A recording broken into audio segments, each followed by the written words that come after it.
حدیث کے بارے میں تو ساری تفصیل کر دی تھی۔ باب الابراد بالظہر فی شدۃ الحر، وبه قال حدثنا أيوب بن سليمان قال حدثنا أبو بكر عن سليمان قال صالح بن كيسان حدثنا الأعرج عبد الرحمن وغيره عن أبي هريرة۔ دوسری سند ہے بخاری میں، سند بیچ میں سے تحویل ہوگی تو ہاں نہیں لکھتے، بیچ میں سے سند بدلے تو امام بخاری ہاں نہیں لکھتے، یا تحویل ہو رہی ہے۔ ونافع مولى عبد الله بن عمر عن عبد الله بن عمر أنهما حدثاه عن رسول الله صلى الله عليه وسلم أنه قال إذا اشتد الحر فأبردوا بالصلاة فإن شدة الحر من فيه جهنم۔ وبه قال حدثنا محمد بن بشار قال حدثنا غندر قال حدثنا شعبة عن المهاجر أبي الحسن سمع زید بن وهب عن أبي ذر۔ ایک سفر ہے، معمول کے مطابق ظہر کا وقت ہوا تو حضرت بلال نے اذان دینا چاہا۔ جہاں حضور کا خیمہ ہے وہیں جگہ ہموار کر کے نماز پڑھنے کی جگہ بنا لی ہے، وہاں وہ اذان دیں گے اور پورا قافلہ جو ٹھہرا ہوا ہے سب وضو کر کے یہاں نماز پڑھنے آ جائیں گے۔ تو انہوں نے معمول کے مطابق جب ٹائم ہوا تو فرمایا ابھی وقت ٹھنڈا ہونے دے۔ وہ بیٹھ گئے، کتنی دیر بیٹھے معلوم نہیں، پھر کھڑے ہوئے اذان دینے کے لیے۔ حضور نے پھر فرمایا ابھی وقت ٹھنڈا ہو جانے دے، پھر بیٹھ گئے، کتنی دیر بیٹھے معلوم نہیں، پھر تیسری مرتبہ کھڑے ہوئے، تب بھی حضور نے فرمایا بیٹھ جائے، ابھی وقت کو ٹھنڈا ہونے دے۔ راوی حضرت ابو ذر غفاری فرماتے ہیں کہ اتنی دیر ہو گئی کہ ٹیلوں کے سائے نمودار ہو گئے۔ ٹیلا گاجر کی طرح ہوتا ہے، نیچے سے چوڑا ہوتا ہے، اوپر چوٹی ہوتی، جب اس کا سایہ پڑے گا تو اس کے نفس پر پڑے گا، ظاہر نہیں ہوگا، جب اس کے نفس سے اتر کر آگے بڑھے گا تب ظاہر ہوگا۔ تو ٹیلوں کے سائے ظاہر ہو گئے، اور آگے حضرت ابو ذر کی یہی روایت آ رہی ہے کہ حتیٰ ساوا الفیء الطلولہ، سائے ٹیلوں کے برابر ہو گئے۔ اللہ جانے وہ روایت محفوظ ہے یا نہیں، لیکن یہ ٹیلوں کے سائے ظاہر ہو گئے تو کافی دیر کے بعد ہو گئے۔ تب حضور نے اجازت دی اور پھر اذان ہوئی اور نماز پڑھی گئی۔ حضرت امام کیا کہنا چاہتے ہیں کہ یہ جو حکم ہے عام ہے، عورتوں کے لیے، گھر میں نماز پڑھنے والوں کے لیے، چھوٹی مسجد میں نماز پڑھنے والوں کے لیے، بڑی مسجد میں نماز پڑھنے والوں کے لیے، حضر میں نماز پڑھنے والوں کے لیے، سفر میں نماز پڑھنے والوں کے لیے۔ سفر میں سب ساتھی ایک جگہ اترے ہوئے ہوتے ہیں، پڑاؤ ڈالے ہوئے ہوتے ہیں، پھر بھی حضور نے وقت ٹھنڈا ہونے کے بعد اذان دینے دی۔ کہیں سے آنا نہیں ہم نمازیوں کو، سب ساتھی ایک ہی جگہ ٹھہرے ہوئے ہیں، پھر بھی حضور نے دیر کی۔ لہذا عورتوں کے لیے بھی یہی حکم ہے، گھر میں پڑھنے والے کے لیے بھی یہی حکم ہے، چھوٹی مسجد کے لیے بھی ہے اور بڑی مسجد کے لیے بھی، حضر کے لیے، سفر کے لیے، کیونکہ حدیث کا حاصل یہ ہے کہ وقت میں خرابی پیدا ہوئی۔ ایسے وقت میں جب اللہ ناراض ہیں سرگوشی کے لیے، راز و نیاز کی باتیں کرنے کے لیے نہیں جانا چاہیے۔ جب یہ علت ہے تو یہ تو علت سب کے لیے عام ہے۔ امام ترمذی علیہ الرحمہ نے اس حدیث کے ذریعے امام شافعی علیہ الرحمہ پر رد کیا ہے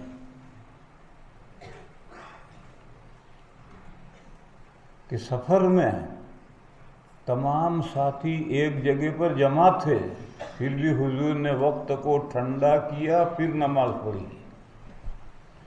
سب ساتھی ایک جگہ جمع تھے، بس حضرت امام شافعی علیہ الرحمہ کا یہ فرمانا کہ بڑی مسجد کے لوگ جس کے نمازی دور دور رہتے ہیں اور پے بپے آتے ہیں، انہی کے لیے یہ حدیث ہے، یہ تخصیص صحیح نہیں۔ یہ امام ترمذی نے امام شافعی علیہ الرحمہ پر رد کیا ہے۔ اس سے دو باتیں نکلی، ایک تو ایک امام ترمذی شافعی نہیں تھے، اگر شافعی ہوتے تو امام شافعی علیہ الرحمہ پر رد نہ کرتے، اور ترمذی شریف میں کئی جگہ امام ترمذی نے امام شافعی علیہ الرحمہ پر چھیٹا مارا ہے۔ معلوم ہوا کہ وہ شافعی نہیں تھے، جو لوگ ان کو شافعی لکھتے ہیں وہ غلط لکھتے ہیں۔ دوسری بات یہ معلوم ہوئی کہ اس مسئلے میں حضرت امام شافعی تو ایک طرف ہیں اور باقی ساری امت دوسری طرف ہے۔ امام ترمذی بھی امت کے ساتھ ہیں، امام بخاری کے ساتھ ہیں، یہ سب ایک ہی ساتھ ہیں۔ امام شافعی علیہ الرحمہ کے ساتھ کوئی نہیں۔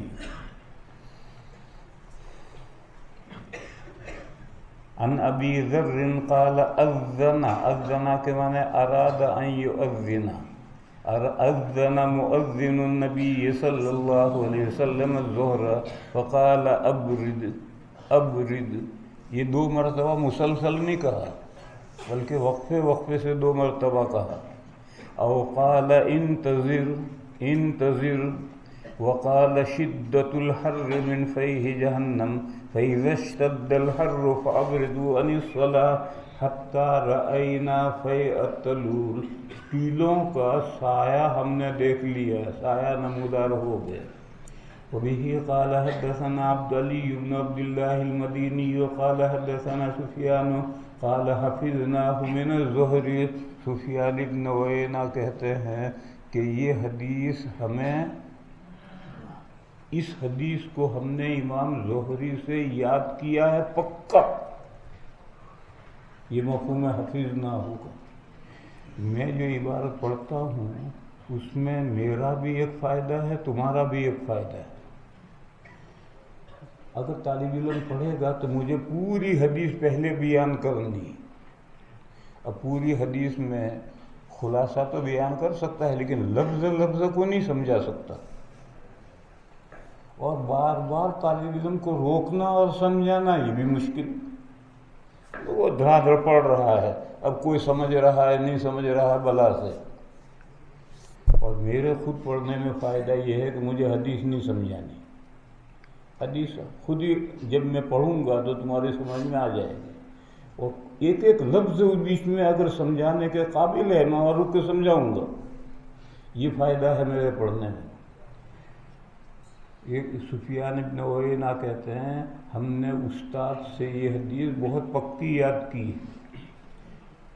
قال حفظناه من الزهري عن سعيد بن المسيب عن ابي هريره عن النبي صلى الله عليه وسلم انه قال اذا اشتد الحر فابردوا بالصلاه فان شدة الحر من فيح جهنم۔ اس حدیث میں ایک دوسرا مضمون ہے۔ جہنم نے بارگاہ خداوندی میں کمپلینٹ داخل کی، کمپلینٹ شکایت، ربی اکل بعضی بعضا، اے میرے رب میرے بعض نے بعض کو کھا لیا، یعنی مجھے اپنی ہی ذات سے تکلیف پہنچ رہی، میرے بعض نے میرے بعض کو کھا لیا کا یہ مطلب ہے۔ اللہ میں نے فرمایا بہت اچھا، دو سانس لے لیا کر، ایک گرمی میں سانس لے ایک سردی میں سانس لے، گرمی میں جو سانس لیتی، دیکھو حیوانات ان کے سانس لینے کا طریقہ ہے کہ باہر سے ہوا اندر لیں گے اور پھیپھڑے میں جا کر پھر ہوا باہر پھینک دی، اس کا نام ہے سانس لینا۔ اور جمادات اس طرح سانس نہیں لیتے، وہ اندر کی گیس باہر پھینکتے ہیں، ان کا سانس لینا یہ ہے۔ اب تو ڈیزل کے انجن آ گئے، پہلے کوئلے کے انجن ہوتے تھے، تو سہارنپور سے گاڑی چلے گی، دیوبند آ کر رکے گی، درمیان میں 2-3 جگہ رکے گی، پھر دیوبند رکے گی تو یہاں وہ سانس لے گا انجن اور پانی پھینکے گا بڑے زور سے، گرم پانی نکال دیا اسے سارا اور نیا ٹھنڈا پانی بھر لیا۔ یہ جگہ جگہ پر انجن سانس لیتا تھا، اور آج بھی مشینیں اسی طرح سانس لیتی ہیں، اندر کا گیس باہر نکالتی۔ تو جہنم جمادات میں سے اس کا سانس لینا یہی ہے، وہ اندر کی گیس باہر پھینکتی، ایک سانس گرمی میں لیتی، ایک سردی میں لیتی ہے۔ گرمیوں میں جو سانس لیتی ہے تو وہ دیوبند کی طرف منہ کر کے سانس لیتی ہے، اور سردیوں کا سانس لندن کی طرف منہ کرتی ہے۔ وَاشْتَكَتِ النَّارُ إِلَىٰ رَبِّهَا، تم یہ کہو کہ نہیں سردی کا سانس بھی دیوبند کی طرف منہ کر کے لیتا ہے، یہ غلط ہے، یا سردی ہوتی نہیں، یہاں تو گرمی ہوتی ہے بلا کی، سردی آنی ہوتی، سردی میں بھی یہی صدری پہنوں گا میں، دیکھ لیجیے۔ وَاشْتَكَتِ النَّارُ إِلَىٰ رَبِّهَا فَقَالَتْ يَا رَبِّ أَكَلَ بَعْضِي بَعْضًا فَأَذِنَ لَهَا بِنَفَسَيْنِ نَفَسٍ فِي الشِّتَاءِ وَنَفَسٍ فِي الصَّيْفِ وَهُوَ حضور نے فرمایا یہ سخت گرمی ہوتی ہے، یہ جہنم کے سانس کا اثر ہے، اور یہ سخت سردی ہوتی ہے، یہ بھی جہنم کے سانس کا اثر ہے۔ وَهُوَ أَشَدُّ مَا تَجِدُونَ مِنَ الْحَرِّ وَأَشَدُّ مَا تَجِدُونَ مِنَ الزَّمْهَرِيرِ۔ اب دیکھو اتنی ساری بات کو تمثیل قرار دینا تو بڑا مشکل ہے، اتنی تفصیل سے حضور نے بات فرمائی ہے، اس کو یہ کہہ دو کہ ایک پیرائے بیان ہے، حقیقت مراد نہیں ہے، کیسے مان لی جائے یہ بات؟ وبه قال حدثنا عمر بن حفص قال حدثنا أبي قال حدثنا الأعمش قال حدثنا أبو صالح عن أبي سعيد قال قال رسول الله صلى الله عليه وسلم أبردوا بالظهر فإن شدة الحر من فيه جهنم تابعه سفيان ويحيى وأبو عوانة عن الأعمش باب الإبراد بالظهر في السفر۔ کہتے ہیں شارحین کہ اس باب سے امام شافعی علیہ الرحمہ پر رد کیا ہے۔ امام شافعی علیہ الرحمہ یہ فرماتے ہیں کہ سفر میں کیونکہ سارے ساتھی ایک جگہ ہوتے ہیں، لہذا اول وقت میں نماز پڑھنا افضل ہے۔ رد کیا کہ حدیث میں سفر کا واقعہ ہے، اس سفر کے واقعے میں حضور نے ابرد فرمایا ہے۔ تو شارحین کہتے ہیں امام ترمذی نے بھی یہی کیا، اس حدیث کے ذریعے سے امام شافعی علیہ الرحمہ پر رد کیا، مگر میری سمجھ میں یہ رد نہیں آیا۔ عرب کی صورتحال ہمارے یہاں جیسی صورتحال ہے ایسی صورتحال نہیں۔ جزیرۃ العرب اب بھی اپنی جگہ پر اسی طرح سے برقرار ہے، جاؤ دیکھو، بڑا لمبا چوڑا جنگل ہے، اس میں ایک درخت یہاں ہے، ایک وہاں ہے، ایک وہاں ہے، اور اس درخت پر بھی پتے کتنے ہیں، مشکل سے ایک آدمی اس کے سائے میں ٹھہر سکتا ہے، لیٹ سکتا ہے۔ جیسے ہمارے یہاں تو آم کے درخت ہوتے ہیں کہ اس میں پورا قافلہ سائے میں، ایسا وہاں درخت کوئی ہے ہی نہیں۔ بس ایسی جگہ پر جب قافلہ رکے گا تو جن کے پاس خیمے ہیں وہ تو خیمہ اپنا کھڑا کر دیں گے، جیسے حضور کے لیے خیمہ ہوتا تھا، اور جو مالدار صحابہ تھے وہ بھی خیمہ لے کر چلتے تھے۔ لیکن جو غریب ہیں وہ درختوں کے سائے پکڑیں گے، تو ایک یہاں، ایک وہاں، ایک وہاں، ایک وہاں ہے۔ بھائی جب اذان ہوگی تو دور دور سے آنا ہے نماز پڑھنے کے لیے۔ علاوہ ازیں حضور کے خیمے کے پاس میں جو جگہ تیار کی گئی نماز پڑھنے کے لیے، وہ بھی تو تپ رہی ہے، آگ ہے، اور اسے تو مصلے کہاں تھے، زمین ہی پر تو بیچارے نماز پڑھتے تھے۔ تو زمین ٹھنڈی ہوگی اس کے بعد ہی تو نماز پڑھیں گے۔ اس لیے یہ اس باب سے جو حضرت رد کر رہے ہیں اور امام ترمذی نے رد کیا ہے، یہ رد میری سمجھ میں نہیں آیا۔ یہ سفر میں بے شک، مگر سفر میں دور دور درختوں کے نیچے غریب صحابہ ٹھہرے ہوئے ہیں، مالداروں نے خیمے لگا رکھے ہیں، لیکن غریب صحابہ تو ادھر ادھر درختوں کے سایوں میں ٹھہرے ہوئے ہیں، ان کو دور دور سے آنا ہے، اور پھر آ کے جہاں نماز پڑھنی ہے وہ جگہ بھی گرم ہے، تو ٹھنڈا وقت ہوگا جبھی تو نماز پڑھیں گے۔ اس لیے اس حدیث سے اور باب سے جو امام بخاری رد کر رہے ہیں اور امام ترمذی نے رد کیا ہے، یہ میری سمجھ میں رد نہیں آیا ہے۔ باب الابراد بالظہر فی السفر وبه قال حدثنا آدم قال حدثنا شعبة قال حدثنا مهاجر ابو الحسن مولى لبني تيم الله قال سمعت زيد بن وهب عن ابي ذر الغفاري قال كنا مع رسول الله صلى الله عليه وسلم في سفر فأراد المؤذن أن يؤذن للظهر فقال النبي صلى الله عليه وسلم أبرد ثم أراد أن يؤذن ثم تراخی کے لیے، کتنی تراخی معلوم نہیں، ثم أراد أن يؤذن فقال له أبرد حتى رأينا فيء الطلول فقال النبي صلى الله عليه وسلم إن شدة الحر من فيء جهنم فإذا اشتد الحر فأبردوا بالصلاة وقال ابن عباس حتى رأينا فيء الطلول، فيء ان کے کیا معنی ہے؟ سایہ، جب مشرق کی طرف سے سورج نکلتا ہے تو مغرب کی طرف سایہ دراز ہوتا ہے، پھر جو سورج اوپر چڑھتا ہے وہ سایہ سمٹتا ہے یہاں تک کہ اس کے نفس پر آ جاتا ہے، پھر جب سورج ڈھلتا ہے تو پھر سایہ پلٹتا ہے مشرق کی طرف، یہ سایہ پلٹا، اس اعتبار سے اس کو فیعن کہتے ہیں۔ سورہ نحل میں یہ تفیع لفظ آیا ہے، اس کے معنی ابن عباس نے یہی پلٹنے کے معنی بیان کی۔ وقال ابن عباس یتفیع یتمیل مائل ہوتا ہے۔ باب وقت الظہر عند الزوال، اس باب میں مسئلہ یہ ہے کہ یہ جو صورت بتائی ہے اذا اشتد الحر، یہ استثنائی صورت ہے، جب سخت گرمی ہو اس وقت کے لیے یہ صورت ہے، باقی جب سخت گرمی نہ ہو تو اول وقت میں ظہر پڑھنی چاہیے۔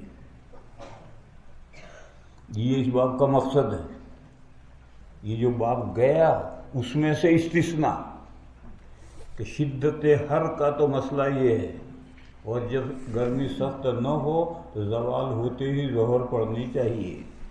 باب وقت ظہر عند الزوال، سورج ڈھلتے ہی ظہر کا وقت ہو جاتا ہے، بس نماز پڑھ لو۔ ایک لفظ ہے حضرت جابر استعمال کریں گے حاجرہ، حاجرہ کے معنی ہے دوپہر، گرمی کی دوپہر، گرمی کی، یہ اس کے مفہوم میں نہیں ہے، طالب علم غلطی کر جاتا ہے، گرمی کی اس کے مفہوم نہیں، حاجرہ دوپہر۔ لہذا حضرت جابر کا یہ قول ہے، اس کو محمول کریں گے شدت الحر کے علاوہ پر، کہ شدت الحر کے لیے تو وہ حدیث ہے، اور جب گرمی سخت نہ ہو تو پھر حضور نماز پڑھتے تھے دوپہر میں یعنی زوال ہوتے ہی۔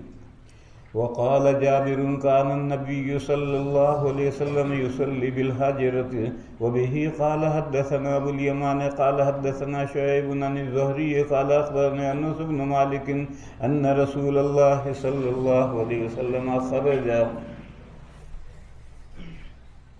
یہ حدیث آگے بھی آئے گی، لیکن اس حدیث کو سمجھنے کے لیے تھوڑا سا پس منظر سمجھنا پڑے گا۔ تبوک کے سفر میں ایک جگہ دو قافلہ رکا ہوا ہے، 9-10 بجے قافلہ رک جاتا ہے، پھر عصر کے بعد قافلہ چلتا ہے، تو قافلہ رکا ہوا ہے اور اونٹ جنگل میں چرنے کے لیے گئے ہوئے ہیں۔ ان میں سے حضور کا ایک اونٹ گم ہو گیا۔ اب صحابہ چاروں طرف ڈھونڈ رہے، کہیں مل نہیں رہا۔ ایک جگہ پر چند منافقین نے بیٹھ کر آپس میں ایک دوسرے سے کہا، لو جی 7ویں آسمان کے اوپر کی تو خبریں لاتے ہیں اور حضرت کا اونٹ کہاں ہے وہ حضرت کو پتہ نہیں۔ یہ تبصرہ کیا۔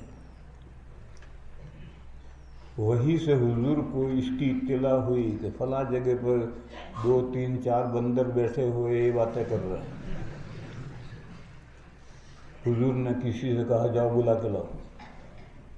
لائے۔ کیوں بھائی تم نے یہ باتیں کہیں؟ تو کہنے لگے انما کننا نخوض ونلعب، ہم تو ایسے کھیل کھلیاں کرتے تھے۔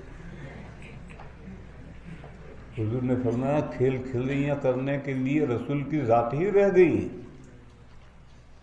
سنو، میں وہی باتیں وہی بتاتا ہوں جو اللہ کے یہاں سے وہی سے میرے پاس آتی ہیں، کہ میں کو عالم الغیب نہیں ہوں۔ میرا اونٹ کہاں ہے مجھے کیا پتا؟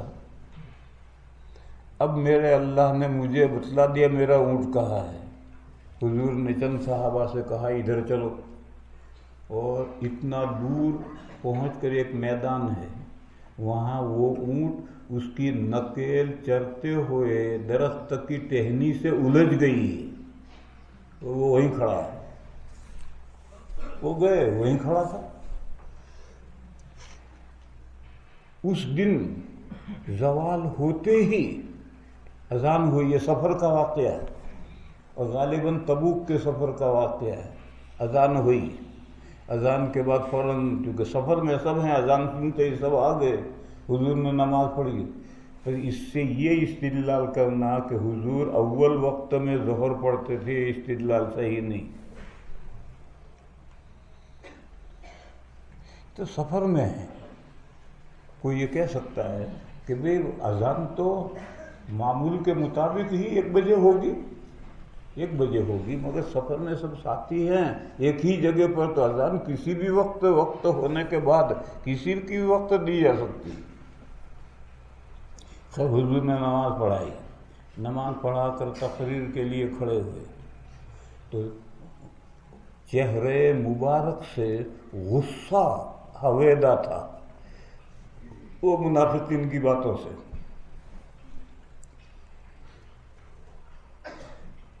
اور پھر حضور نے اس کا تذکرہ کیا کہ میرا اونٹ گم ہو گیا، تو چند آدمیوں نے یہ باتیں کہی، ان آدمیوں کا نام نہیں لیا، ورنہ تو صحابہ بوٹی بوٹی کر دیتے ان کے نام نہیں لیے، کہ چند آدمیوں نے یہ کہا۔ دراحلے کہ میں وہی باتیں وہی سے بتاتا ہوں جو اللہ میرے پاس وہی سے بھیجتے ہیں، اس کے علاوہ مجھے کچھ نہیں معلوم۔ پھر حضور نے فرمایا کہ دیکھو قیامت جو آنے والی ہے پتہ نہیں کب آئے گی، اس قیامت کے بارے میں امور عظام بڑے بڑے واقعات حضور نے ذکر کیے۔ یہ حضور کے پاس وحی سے یہ واقعات بتلائے گئے اور حضور نے وہ ذکر کیے۔ پھر اس کے بعد حضور نے فرمایا اب جس کو جو کچھ پوچھنا ہو پوچھو، جب تک میں یہاں کھڑا ہوں ہر سوال کا جواب دوں گا۔ تو سب صحابہ سمجھ رہے ہیں، انہوں نے کپڑے سروں پر ڈال کر کے سب رونے لگے۔ ایک صاحب کھڑے ہوئے، انہوں نے ان کے ابا کے بارے میں چیمیں گوئیاں تھیں، انہوں نے پوچھا میرا ابا کون ہے؟ حضور نے بتلایا تیرا ابا فلاں۔ پھر ایک دوسرا کھڑا ہو، میرا ابا کون ہے؟ اس کو بتایا تیرا ابا فلاں۔ پھر حضرت عمر جہاں بھی بیٹھے تھے مجمع میں، وہاں سے حضور کے سامنے آ کر بیٹھے اور انہوں نے منتر پڑھنا شروع کیا، رضینا باللہ ربًا وبمحمد رسولا وبالاسلام دینا، یہ بار بار کہتے رہے۔ تو پھر حضور کا غصہ ٹھنڈا ہوا اور حضور بیٹھ گئے۔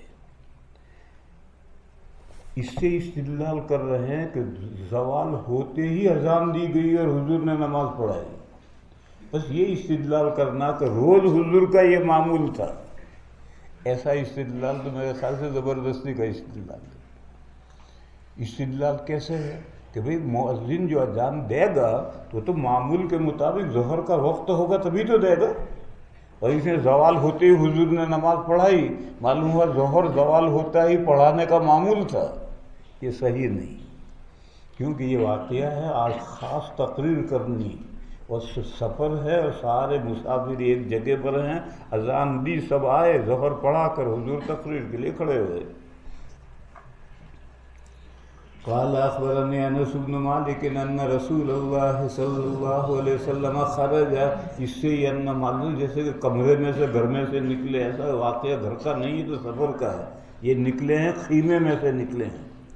خرج حين زاغت الشمس فصلى الظهر فقام على المنبر فذكر الساعة وذكر أن فيها أمورا عظاما ثم قال من أحب أن يسأل عن شيء فليسأل فلا تسألوني عن شيء إلا أخبرتكم ما دمت في مقامي هذا فأكثر الناس في البكاء وأكثر أن يقول سألوني فقام عبد الله بن حذافة السهمي فقال من أبي؟ قال أبوك حذافة، ثم أكثر أن يقول سلوني، فبرك عمر رضي الله عنه على ركبتيه فقال رضينا بالله ربا وبالإسلام دينا وبمحمد نبيا، فسكت، حضور کا غصہ ٹھنڈا ہو گیا۔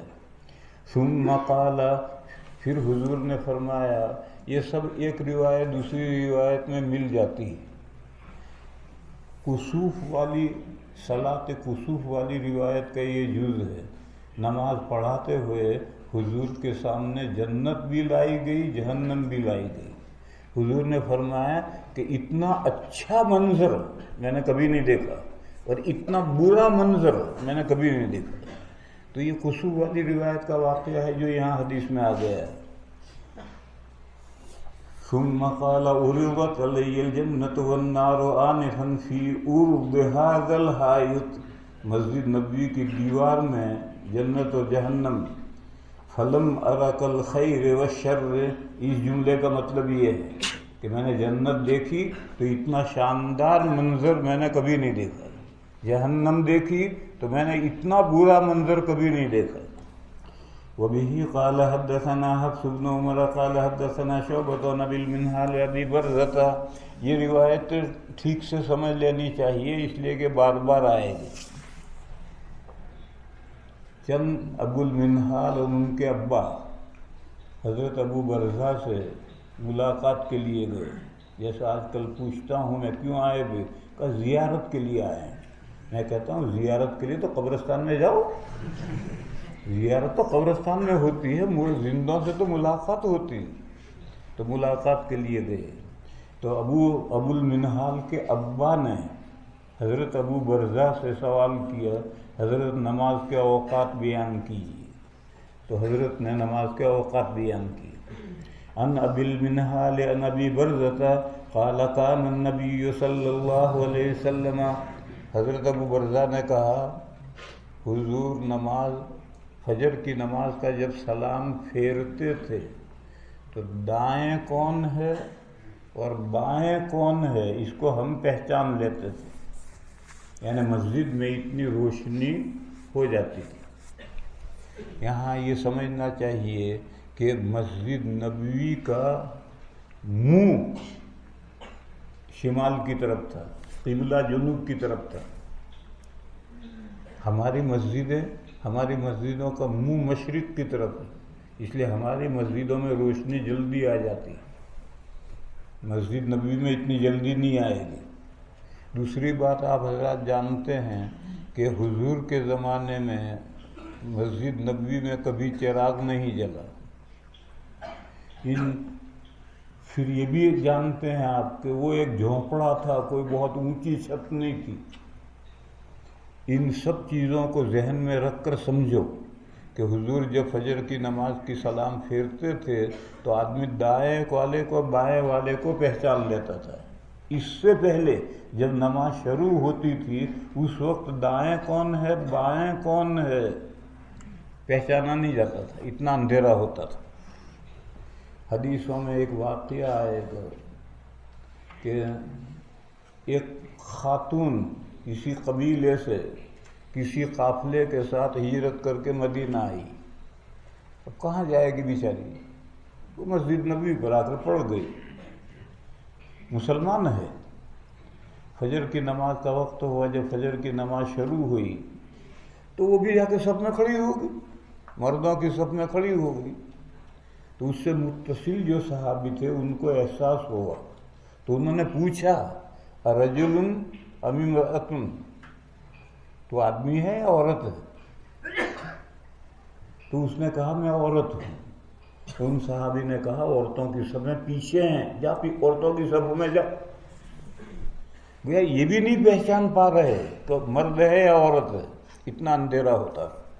بہرحال غلس میں حضور کے یہاں فجر کی نماز شروع ہوتی تھی، اور وہ غلس بی بی تمیزن کا وضو نہیں تھا جو پوری زندگی ٹوٹا ہی نہیں۔ بی بی تمیزن اس نے زندگی میں ایک وضو کیا تھا، وہ پوری زندگی چلا، کبھی نہیں ٹوٹا۔ تو ایسا یہ غلس بی بی تمیزن کا وضو نہیں تھا، وہ ٹوٹا۔ جب سلام پھیرتے تھے تو مسجد میں اتنی روشنی ہو جاتی تھی کہ دائیں بائیں والے کو پہچان سکتے ہیں۔ یہاں یہ بات بغیر بحث کے مان لینی چاہیے کہ حضور کی مسجد میں نماز اول وقت میں ہوتی تھی۔ اول وقت کا مطلب صبح صادق ہوتے ہی اللہ اکبر، ایسا نہیں تھا، تھوڑا بہت انتظار ہوتا تھا۔ آج بھی حرمین میں صبح صادق ہوتی ہے، اذان ہوتی ہے، 15-20 منٹ کے بعد نماز شروع ہو جاتی۔ حضور کی مسجد میں بھی یہی ہوتا تھا۔ کیوں؟ حضور کی مسجد تو آبادی میں تھی نہیں، شہر سے باہر قبرستان کے پاس، بس وہاں محلہ کوئی ہے ہی نہیں، اور محلوں کی مسجدیں الگ ہیں۔ یہاں تو تہجد گزار بندے رات میں یہاں آ جاتے تھے اور حضور کی مسجد میں تہجد پڑھتے تھے۔ بس صبح صادق کے بعد میں کوئی اکا دکا آنے والا ہے، باقی جتنے نمازی چاہیے وہ تو تہجد کے وقت آ گئے ہیں اور سب موجود ہیں۔ حرمین شریفین کی صورتحال بھی یہی ہے۔ صبح صادق سے 2 گھنٹے پہلے تہجد کی اذان ہوتی۔ ایک مرتبہ مسجد نبوی میں نے ارادہ کیا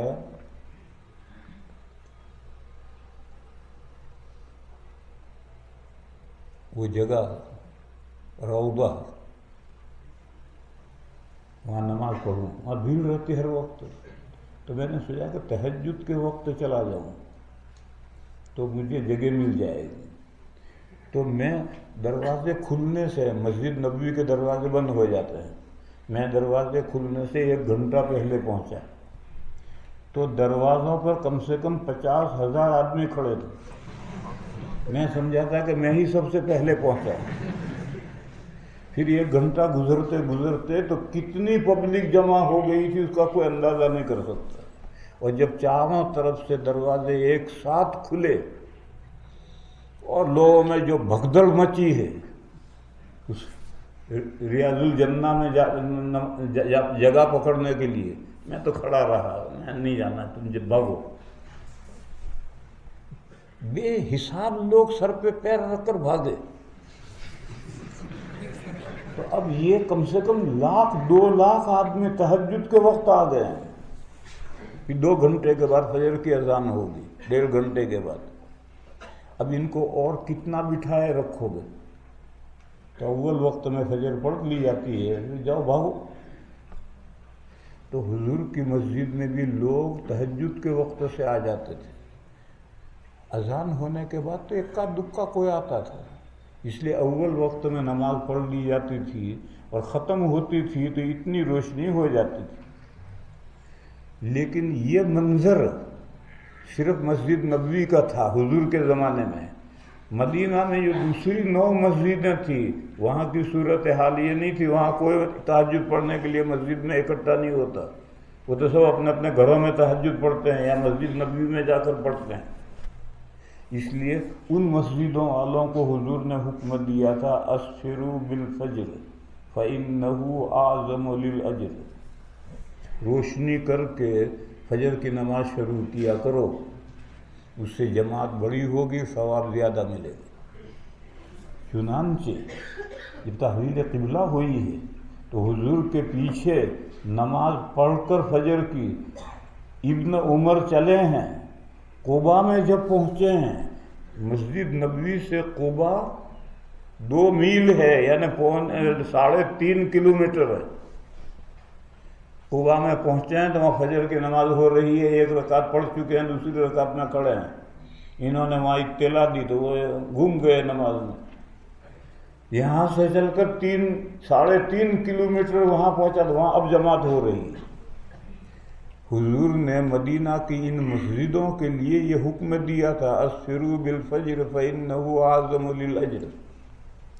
اور حضرت امام شافعی اور حضرت امام احمد رحمہم اللہ نے اس حدیث کا جو مطلب ترمذی میں بیان کیا ہے وہ تو عقل میں آتا ہی نہیں. تو حالات ہیں، حضور کی مسجد کا حال یہ ہے.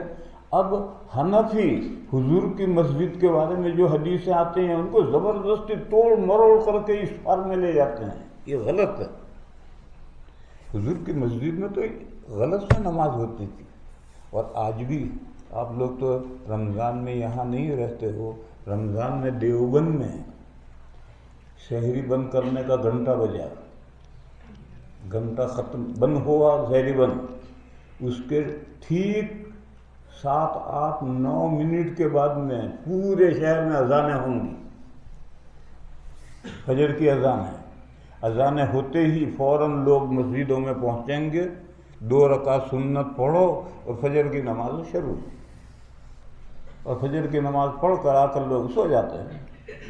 دیوبند میں یہی معمول ہے، کیونکہ حضور کی مسجد کی صورتحال یہی تھی جو دیوبند میں. اب لوگ سارے تہجد کے سحری کے لیے اٹھے ہوئے ہیں. اب اگر 1 گھنٹے کے بعد فجر پڑھو گے تو یہ جو سحری کر ہیں یا تو اپنی نماز پڑھ کر سو جائیں گے یا نماز کے انتظار میں سو جائیں گے، نماز قضا ہو جائے گی. اور اول وقت میں پڑھ لیں گے تو ساری مسجدیں بھر جاتی ہیں. دیوبند میں ساری مسجدیں بھر جاتی، جو نماز نہیں پڑھتے وہی پڑھتے ہیں، کیونکہ سحری کے لیے اٹھے ہوئے ہیں. آنے میں کیا پریشانی. بس احناف جو حضور کی مسجد کی جو روایتیں ہیں ان کو زبردستی تعویل کر کے جو اسفار میں لے جاتے ہیں وہ غلط ہے. اور شوافی اور حنابلہ جو اسفار کی روایت ہے اس کی زبردستی تعویل کر کے غلط میں لے جاتے ہیں وہ بھی غلط ہے. صحیح بات یہ ہے کہ مدینہ میں جو 9 مسجدیں تھیں ان کو یہ حکم دیا تھا کہ روشنی ہو جانے کے بعد نماز شروع کرو. اسفروا بالفجر کا یہ مطلب ہے. ایک مطلب بیان کرتے ہیں لوگ، یہ بھی غلط ہے کہ غلط میں شروع کرو اسفار میں ختم کرو، یہ بھی غلط مطلب ہے. اسفروا بالفجر کا مطلب جیسے ابردوا بالظہر کا مطلب ہے وقت ٹھنڈا ہو جائے تب ظہر شروع کرو. ایسے اسفروا بالفجر کا مطلب ہے جب روشنی ہو جائے اب ظہر شروع کرو.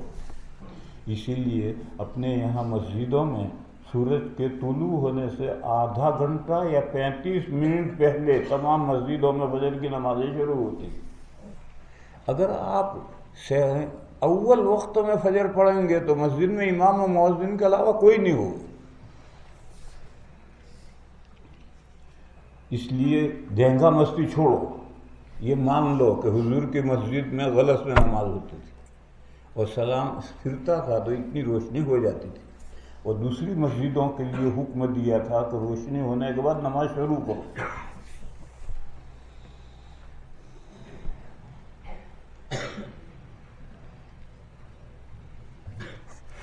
قال كان النبي صلى الله عليه وسلم يصلي الصبح وأحدنا يعرف جليسه. فجر میں کم سے کم 60 زیادہ سے زیادہ 100 آیتیں حضور پڑھتے تھے، کم سے کم زیادہ سے زیادہ، یا کہو چھوٹی 100 بڑی 60. وَيَقْرَأُ فِيهَا مَا بَيْنَ 60 إِلَى 100. ظہر سورج ڈھلتے ہی. بس اب اس حدیث کے ساتھ ابردو بالصلاۃ والی حدیث کو ملانا ہے، تو اس کو محمول کرنا ہے عام حالات میں، اور وہ سخت گرمیوں کے لیے.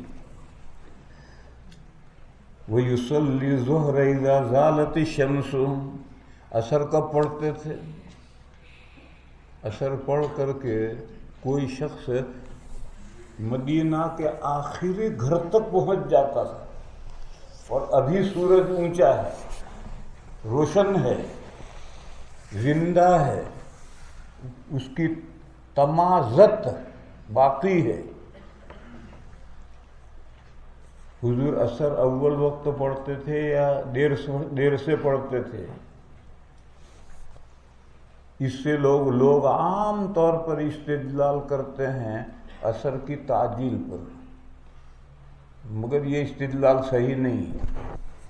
جیسے میں نے کہا تھا کہ حضرت عائشہ جو فرماتی ہیں کہ دھوپ ابھی میرے کمرے میں ہوتی تھی، سایہ ابھی آگے دیوار پر چڑھا نہیں ہوتا تھا، اس وقت حضور عصر پڑھتے تھے.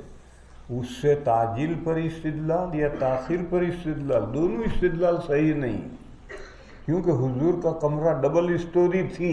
یہ تو ہمیں معلوم ہے کہ ایک ڈبل کمرہ تھا، مگر دونوں کمرے مل کر اونچے کتنے تھے یہ پہلے بتاؤ. پھر ادھر گھر کے پیچھے جو صحن تھا وہ کتنا بڑا تھا یہ بتاؤ. اور یہ جب تک نہیں بتاؤ گے وہاں تک تعجیل یا تاخیر پر استدلال صحیح نہیں. اسی طرح سے یہاں یہ بتاؤ کہ مدینہ کا آخری گھر مسجد نبوی سے کتنا دور ہے، یہ کوئی نہیں بتا سکتا. آج تو مدینہ کہیں سے کہیں پہنچ گیا ہے. حضور کے زمانے میں مدینہ کا آخری گھر کہاں تک تھا اس کو کوئی نہیں بتا سکتا. اور جب تک یہ نہیں بتاؤ گے تعجیل یا تاخیر پر استدلال صحیح نہیں. ہاں حنفیہ جو کہتے ہیں کہ عصر میں تھوڑی سی تاخیر، اس کی حنفیہ کی جو دلیل ہے وہ اتنی واضح ہے جیسے 2 اور 2 4، اتنی واضح دلیل ہے حنفیہ کے پاس. وہ ترمذی شریف میں حضرت سلمہ رضی اللہ تعالی عنہا نے اپنے زمانے کے لوگوں پر تنقید کی اور یہ فرمایا کہ آپ لوگ ظہر پڑھنے میں دیر کرتے ہو اور عصر پڑھنے میں جلدی کرتے ہو. حضور جس وقت عصر پڑھتے تھے آپ لوگ اس سے جلدی عصر پڑھتے ہو اور ظہر پڑھنے میں دیر کرتے ہو. یہ حضرت سلمہ نے لوگوں کو تنقید کی. اب آپ غور کیجئے، صحابہ جو عصر پڑھتے تھے تو عصر کا وقت ہونے کے بعد ہی تو پڑھتے تھے. اس کو سلمہ کہتی ہیں کہ حضور کے وقت سے تم جلدی پڑھتے ہو. معلوم ہوا حضور عصر میں تھوڑی تاخیر کرتے تھے. یہ اتنی دو ٹوک دلیل ہے، مگر کوئی سمجھنا نہ چاہے تو ہم کیسے سمجھانے اسے؟ بڑا مشکل ہے جب کوئی بندہ کوئی مسئلہ نہیں سمجھنا چاہتا اسے کوئی نہیں سمجھا سکتا.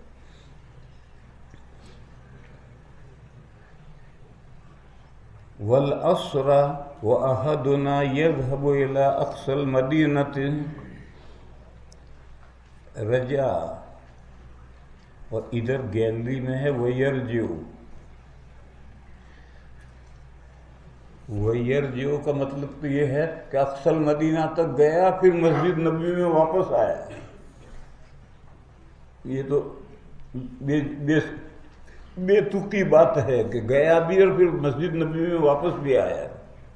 لہذا اس کو واو کو نہیں، رجع الی بیتہ، الی بیتہ ہی پوشیدہ مانا. نماز حضور کے پیچھے مسجد میں پڑھی اور اس کا گھر ہے فی اقصی المدینہ، تو نماز پڑھ کر اپنے گھر لوٹ گئے.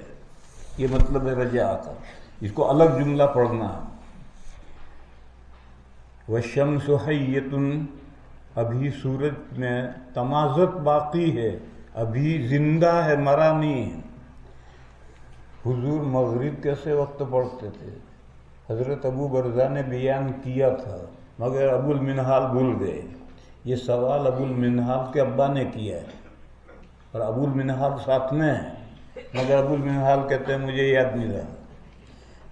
وَنَسِيتُ مَا قَالَ فِي الْمَغْرِبِ، عشاء کب پڑھتے تھے؟ تہائی رات تک تاخیر کر کے پڑھتے تھے۔ تہائی رات تک تاخیر کرنے میں حضور تہائی رات تک تاخیر کی پرواہ نہیں کرتے تھے، لا یبالی، تہائی رات تک تاخیر کرنے میں پرواہ نہیں کرتے تھے۔ صحیح لفظ یہ ہے الی ثلث اللیل، شطر کا لفظ آئے گا اور راوی کا وہم ہے۔ ولا یبالی بتاخیر العشاء الی ثلث اللیل ثم قال کا فاعل ابو المنہال، ثم قال الی شطر اللیل۔ ابو المنہال کے شاگرد شعبہ ہیں، شعبہ کہتے ہیں کہ پہلی مرتبہ حدیث میں تو الی ثلث اللیل کہا، دوسری مرتبہ الی شطر اللیل کہا، پھر میری تیسری مرتبہ ملاقات ہوئی تو پھر انہوں نے ثلث اللیل کہا۔ ثم قال الى شطر اللیل وقال معاذ قال شعبة ثم لقيته مرة فقال او ثلث اللیل، شک کا لفظ او بڑھایا۔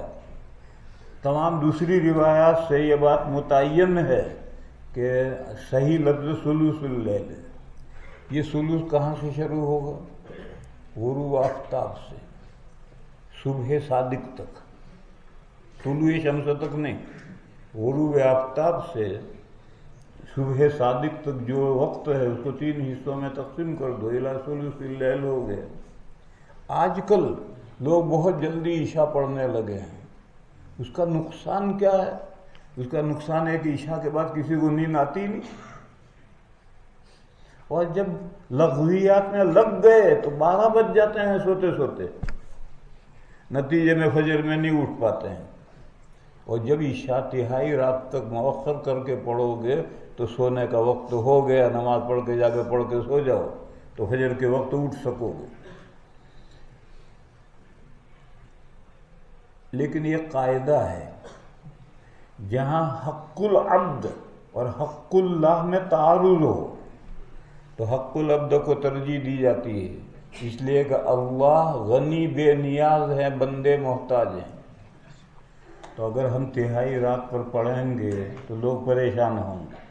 اگرچہ عشاء پڑھنے کا مستحب وقت یہ ہے، بس حق اللہ تو یہ ہے کہ تہائی رات تک مؤخر کر کے پڑھیں، مگر اس میں لوگوں کو یہ نقصان ہے، لوگ انتظار کرتے کرتے تھک جائیں گے، تو اس لیے حق العبد کی وجہ سے عشاء جلدی پڑھتے ہیں۔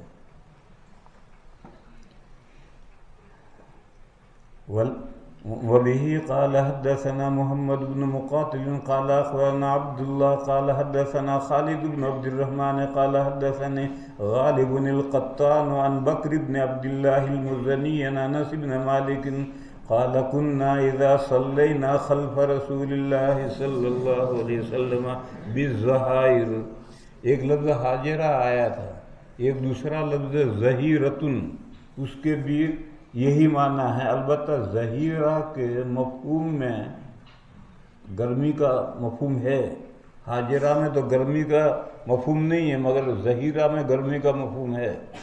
گرمیوں کی دوپہر کی ظہر کی نماز ہم پڑھتے تھے، یعنی جنگل میں سفر میں، تو جہاں نماز پڑھی جا رہی وہ جگہ گرم ہوتی تھی، تو ہم نے جو چادر اوڑھ رکھی تھی اس کا ایک پلہ بچھا کر اس کو سجدہ کرتے تھے۔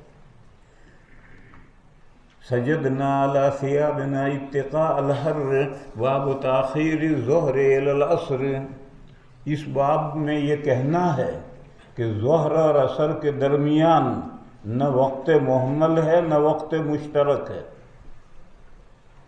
ظہر کا وقت کہاں تک ہے، عصر کا وقت کہاں سے ہے، یہ مسئلہ نہیں بیان کرنا۔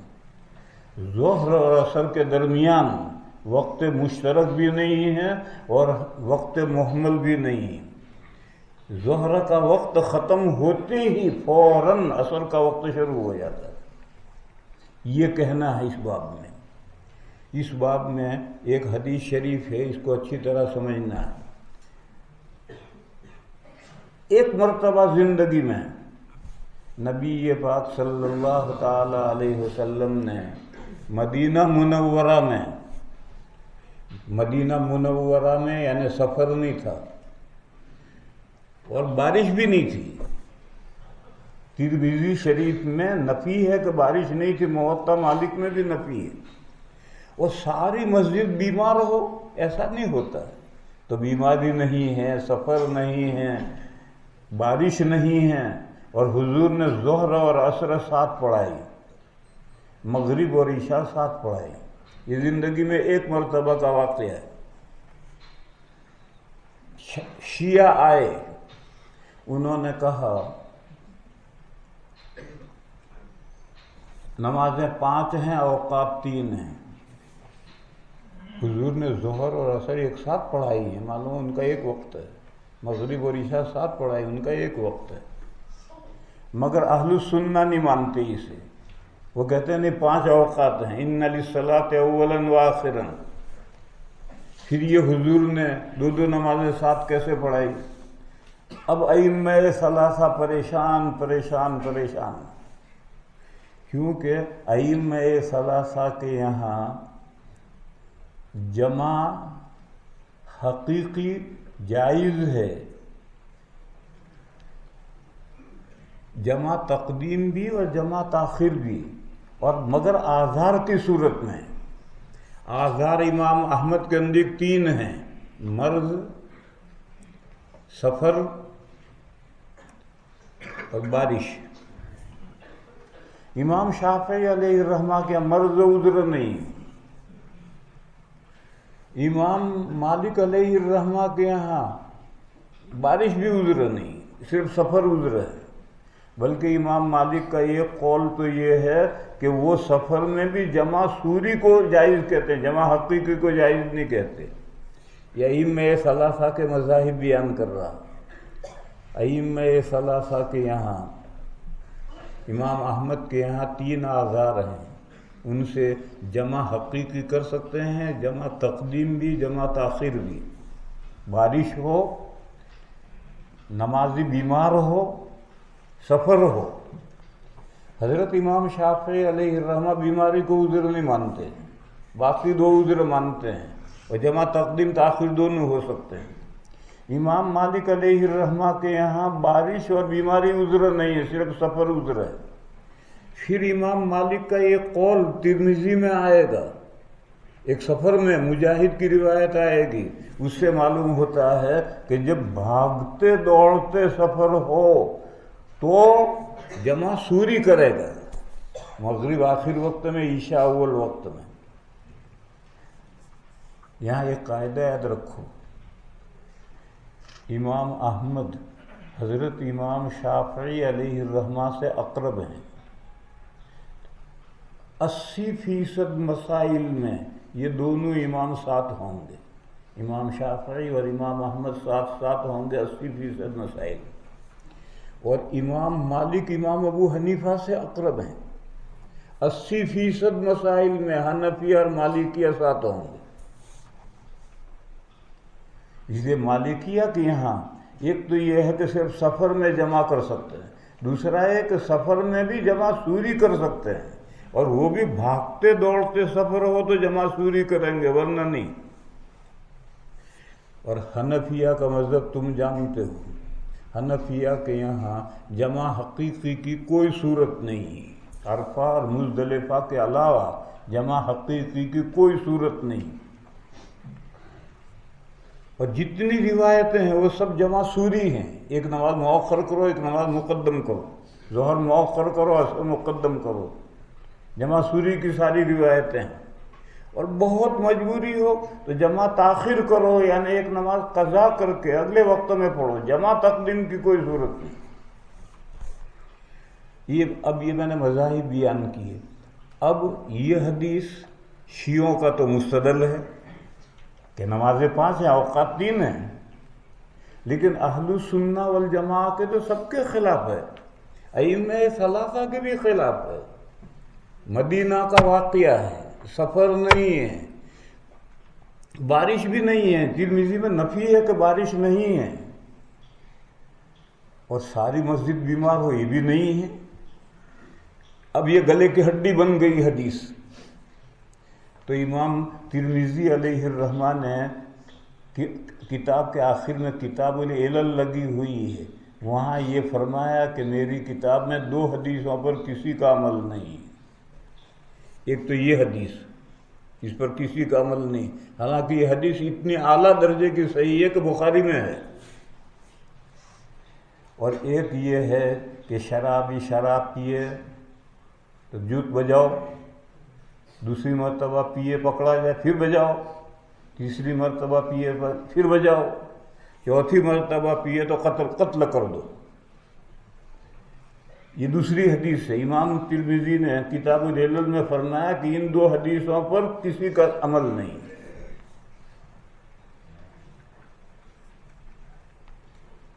اور کتاب میں ایک توجیہ آئے گی کہ حضور نے شاید بارش کی وجہ سے ایسا کیا ہوگا، مگر ترمذی میں نفی ہے، موطا مالک نے نفی ہے کہ اس دن بارش بھی نہیں تھی۔ اب حنفیہ کا نمبر آیا۔ حنفیہ نے کہا سب حدیث معمول وہی ہیں، مگر یہ سنت نہیں ہے، یہ سب حدیثیں ہیں، اور اس سے جواز ثابت ہوتا ہے، اور جمع سوری کا جواز ثابت ہوتا ہے، جمع حقیقی کا نہیں۔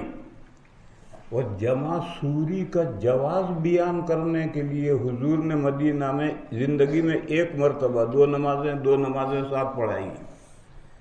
بس آج بھی اگر کوئی بغیر کسی عذر کے جمع سوری کرے پاگل ہے،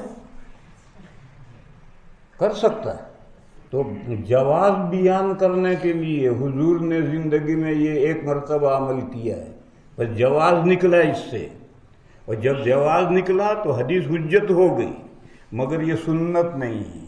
مسلمانوں کو اس پر عمل نہیں کرنا کہ سبھی مسجدوں میں اس طرح سے 2 نمازیں ساتھ میں 2 نمازیں ساتھ میں پڑھنا شروع کر دیں شیعوں کی طرح، اس طرح نہیں کرنا، سنت نہیں۔ بس حدیث اور سنت کا فرق اچھی طرح سمجھو۔ دیکھو یہاں حجت ہونے کا کوئی مسئلہ ہی نہیں ہے۔ جو لوگ حجیت کو اس مسئلے کے ساتھ رلاتے ہیں وہ خلط مبحث کرتے ہیں۔ حجیت الگ ہے۔ جو حدیثیں منسوخ ہو گئی ہیں وہ بھی حجت ہے، وہ اپنے زمانے میں حجت تھی۔ حضرت شاہ ولی اللہ صاحب علیہ الرحمہ نے حجت اللہ میں یہ جو مسئلہ ہے کہ جنازہ کوئی آ رہا ہو تو دیکھ کر کھڑے ہو جاؤ، بعد میں یہ حکم ختم ہو گیا، اور پھر بعد میں حضور کھڑے نہیں ہوتے تھے۔ تو پہلے جو کھڑے ہونے کا حکم تھا جو منسوخ ہو گیا ہے، شاہ ولی اللہ صاحب نے اس کی بھی حکمت بیان کی۔ ایسے جو حدیثیں حضور کے ساتھ خاص ہیں وہ بھی حضور کے لیے حجت ہیں اور اس کی بھی حکمتیں ہیں۔ لہذا حجیت کو جو سنت اور حدیث کے فرق کے ساتھ حجیت کا مسئلہ جو ملاتے ہیں وہ خلط مبحث کرتے ہیں۔ حجت ساری حدیثیں ہیں، مگر کسی سے اسلامی طریقہ ثابت ہوگا اور کسی سے نفس جواز ثابت ہوگا۔ اس سے نفس جواز ثابت ہوگا کہ آپ بغیر کسی عذر کے جمع سوری 2 نمازوں میں کر سکتے ہیں۔ اور وہ جو چوتھی مرتبہ قتل کرنے کی حدیث ہے وہ تعزیر پر محمول ہے، یعنی ایک باب الحد ہے۔ حدود 4 ہیں، 4 گناہ ہیں جن میں اللہ کی طرف سے سزا مقرر ہیں، ان میں چوتھی ہے شراب پینے کی سزا۔ یہ جو چوتھی مرتبہ میں قتل کرنا ہے یہ باب الحدود کا مسئلہ نہیں ہے، باب التعزیر کا مسئلہ ہے، کہ اگر قاضی مصلحت سمجھے تو چوتھی مرتبہ میں قتل کر سکتا ہے۔ بس وہ باب الحدود کی میں لاؤ گے تو عمل نہیں ہوگا، لیکن اس کو باب الحدود سے آپ باب التعزیر میں ڈال دیں تو اس پر عمل ہوگا۔ اس لیے وہ حدیث بھی حجت ہے، یہ حدیث بھی حجت ہے، مگر یہ بیان جواز کے لیے ہے اور وہ سیاست کے لیے ہے۔ اگر سیاست کے معنی ہے ملکی انتظام کی مصلحت قاضی سمجھے، ملکی انتظام، یہ سیاست کا ترجمہ کر رہا ہوں، ملکی انتظام کی مصلحت قاضی سمجھے تو چوتھی مرتبہ میں قتل کر سکتا ہے۔ یہ حد نہیں ہے، اللہ کی طرف سے لازم سزا نہیں ہے۔ بس یہ باب الحد کی حدیث نہیں ہے، باب التعزیر کی حدیث ہے۔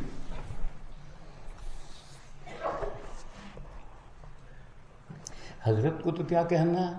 حضرت کو تو یہ کہنا ہے کہ ظہر اور عصر کے درمیان میں نہ وقت مشترک ہے نہ وقت محمل ہے، ورنہ جمع سوری کیسے ہوگی؟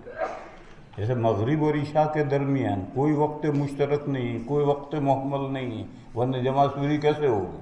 حضرت کو تو اتنا سمجھانا ہے۔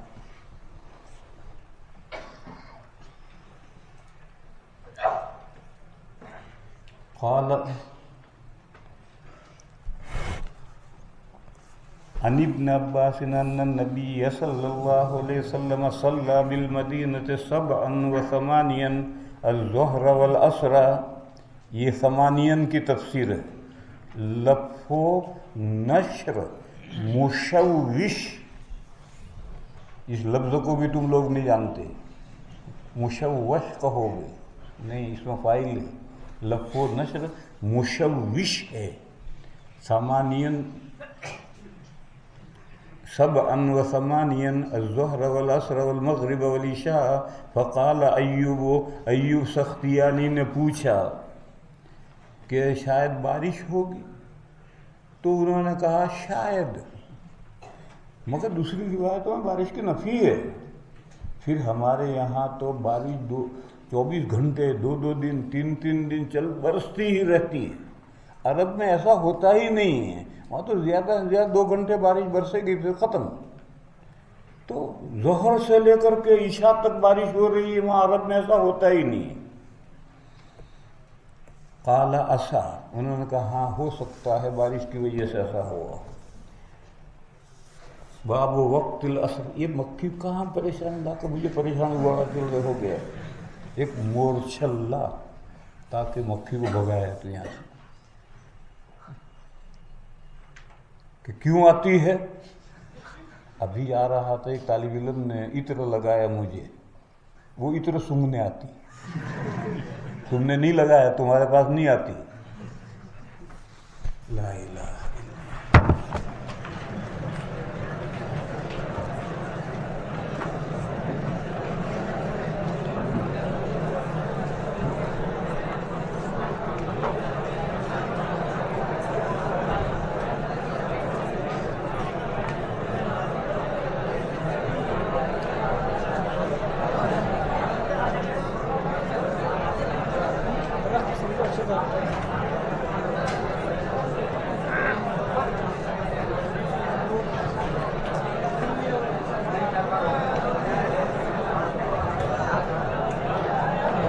پانی دو نا۔